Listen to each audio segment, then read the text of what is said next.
Rule 23. Power drive-in vessel underway.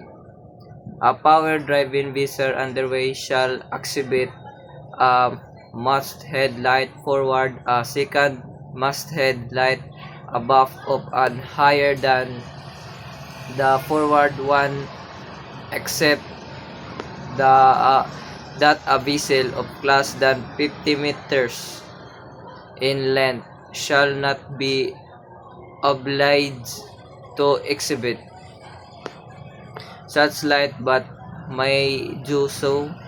Side light, stem light, and air conditioned vessel when operating in the non-displacement mode shall, in addition to the light procedure in paragraph of this rule, exhibit and all. Rule 24. Towing and pushing.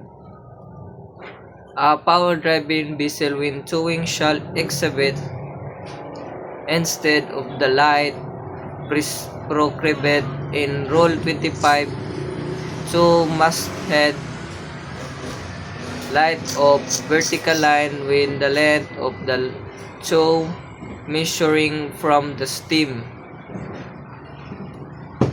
of the towing vessel to the after and the two exhibit 200 meters there.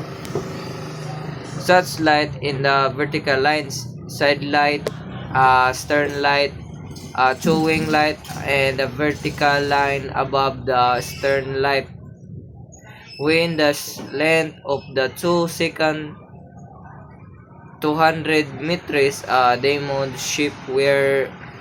Rule 25. Sailing vessel underway, vessel under arm.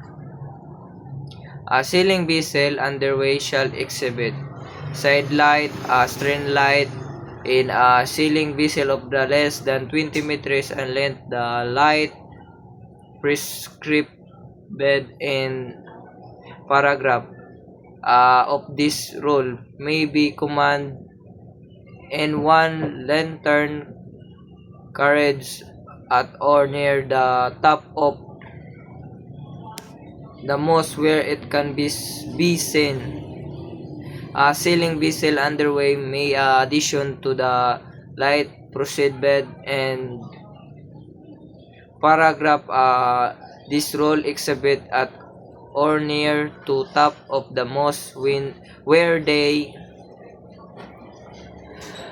can be seen to or around light. Rule 26. Fishing vessel. A vessel engaged in fishing, whether underway or anchor, shall exhibit only the light and shape prescribed in this rule.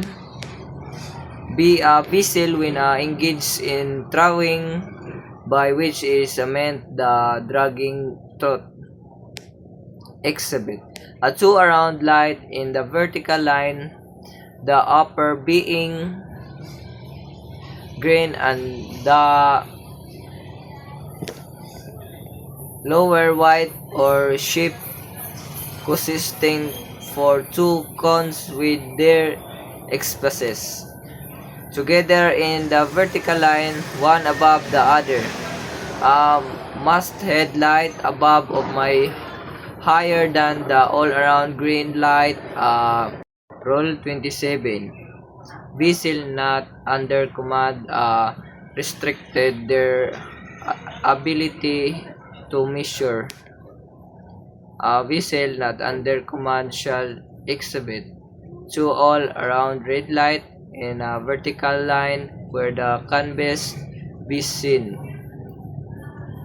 Two balls or familiar shape in the vertical line where they can best be seen when making way through the water, in addition to the light proceed bed. In this paragraph, side light and stern light